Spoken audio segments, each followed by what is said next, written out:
my opponent stated is that an experience where he tried to have his fee waived and he wasn't able to do it, and so I guess since he was not able to do it, this just accounts for everyone that collegeboard.com is just a lie and that it's just not true.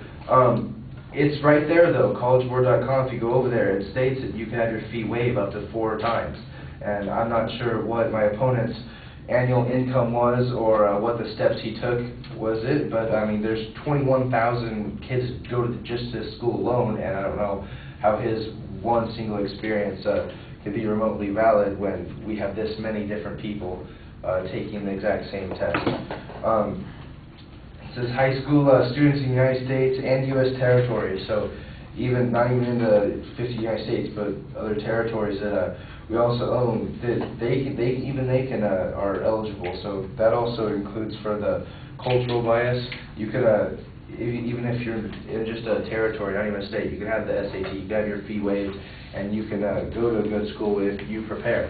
And that's what it's all about. Is it's not about the type of schools that you're at. It's your ability to prepare. As we were saying, it's not really how. I mean, a better score isn't only earned by just a class. It's earned by your hard work and your preparation. If you're lazy and you don't want to do anything, you don't prepare for the test, obviously your SAT scores are gonna show that. And if you're a low-income student and you go to your public library and you use a public computer, you go on collegeboard.com, you take your SAT test, you print it out a few times, you go home, you practice, and you can have a good SAT score without having to take a test or without having to take a class. We already stated all the flaws, and to having standardized or to not having standardized testing. And again, he stated, my opponent stated that it's a bias if we do have standardized testing. And I'm not sure how that's going to work though, because standardized testing is a standard. It's standard for everyone. It's in the name.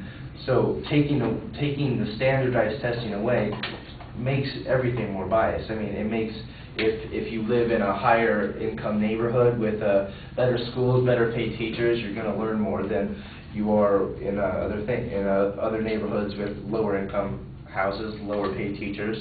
And just because you have, and it's just a flaw, is that you can't do it by just your high school GPA alone. He also stated that that the SAT wasn't a good way to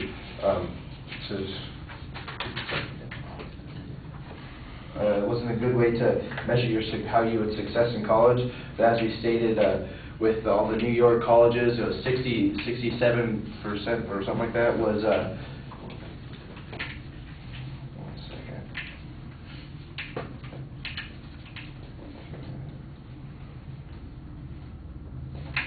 Anyways, it stated that when they rose the GPA cutoff points, the amount of graduation, the amount of people who graduated, the amount rose. And so when you think of that right there, that if you raise the GPA cutoff point and your graduation amount goes up, if you raise the SAT cutoff point and your graduation amount goes up, it just proves right there that the higher SAT score, you're going to do better in college.